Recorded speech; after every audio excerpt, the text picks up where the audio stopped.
How you doing, man? Yo, what's up? What's up? Yeah, what proof do you need for Islam?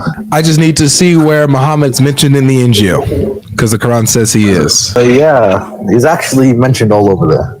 Okay. What verse you got? But the thing is that the Injil refers to what Jesus was given.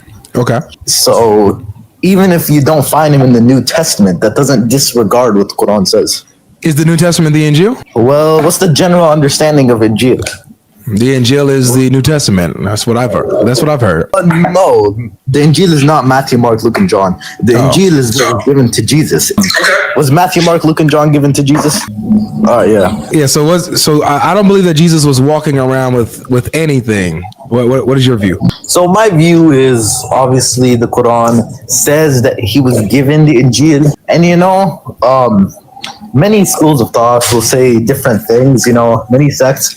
Preferably, I'm from the Shia sect, so I have some different beliefs from what my scholars say. Okay. So my scholars believe in tahrif al-ma'na, which is not like a distortion of the Quran, but distortion of its meaning, right? Right. So what this means is that people like to play around with the meanings, right? Mm-hmm. They misinterpret it, or they might distort the meanings and stuff. I get you. Yeah. So this wouldn't be, heretic. It would actually be a fact, because you see this every single day. Yeah, I see it all the time. Exactly. So that's why I'd say that this can be interpreted in so many ways. Like, this is ambiguous when the Quran says that Jesus was given a book. Like, well, what could this mean? Okay, so it's unclear if Jesus was walking around with an actual book. It's unclear because it says that the prophet confirms it. So, but he never even actually got to see it. So how do you know he never got to see it? Because did he even open the book before? Is there a single hadith of that? There's not necessarily a hadith of him opening the book, but there's a hadith where he says that the Injil is with the Christians. Like, he says it's with them. Like what? Which hadith?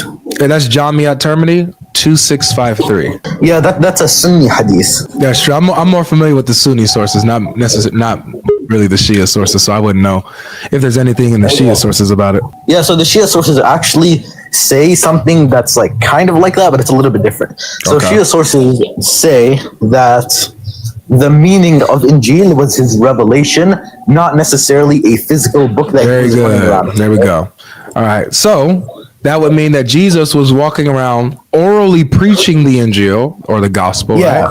But not necessarily walking around preaching out of a book with pages and, like that. Yeah. Okay.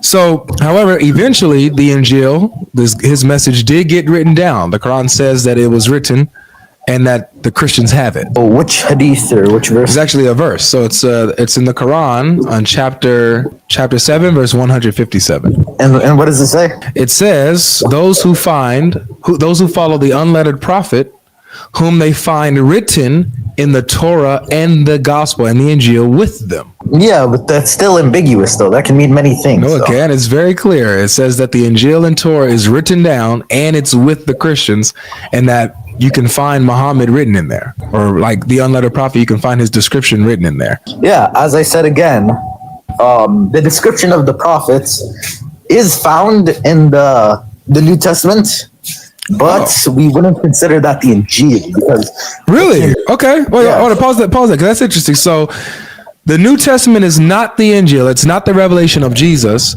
However, you still can find prophecy, revelation from God in the New Testament. Well, I wouldn't say that. Like, there's obviously Muslim dawah people who give verses in the Bible that seem to appear like descriptions of the prophet, but you can't always be 100%, right?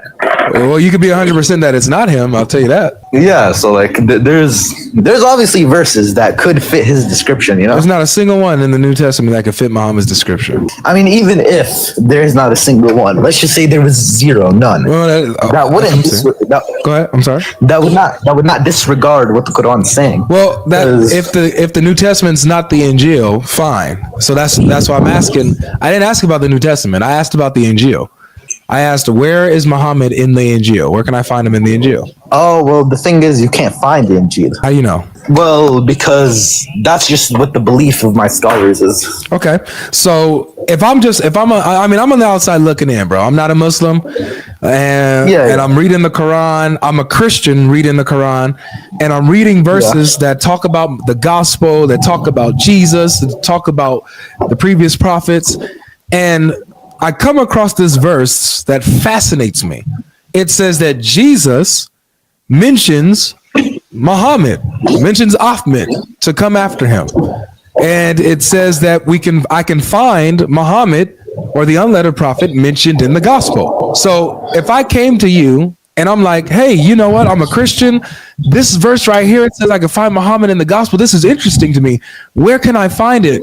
And where can I find him in the gospel? You'll say, well, you don't have the gospel. We can't find him. That's what you'll tell me? Yeah, let me just elaborate on that. So what I mean is that even if we don't have the gospel, it wouldn't affect us. The reason why is because when the Quran says that we'll find him in the gospel, we wouldn't, our scholars necessarily don't interpret this as a literal physical book, you know what I mean? Well, the Quran does. The Quran says it's a literal physical book. Eventually. Yeah, when we say written down in the gospel, why would it make sense for God to tell us that it's written down in the gospel if we don't have the gospel? Well, that's the thing. It says they have it. See, you're presuming we don't have the gospel. The Quran says we do. 7th century Arabia, they had the words of God. They had the gospel, right? Well, I wouldn't say the gospel is a literal book, like a physical book. Brother, again, let's do you believe your Quran? Do I believe in the Quran? Yeah. Well, I believe in the Quran, but I don't always believe what's right in front of me. Like, you need to go deeper into you believe in the Quran, man? I believe in the Quran, but I also have my own interpretation with as well scholars. Do you love the Quran? Do I love the Quran? Yeah. Oh, of course, I love the words of God. So if the words of God say something, would you say anything otherwise? If the words of God plainly say something and I'm going to wrongfully assume what it means? Yeah, would you ever, if the word of God says something, would you say otherwise? If I know the full meaning of what it's saying, of course If it says plainly, the Injil was written down, would you come and say, well, no, the Injil wasn't written down? Oh, written down in what sense? I can't do this. Wait, relax.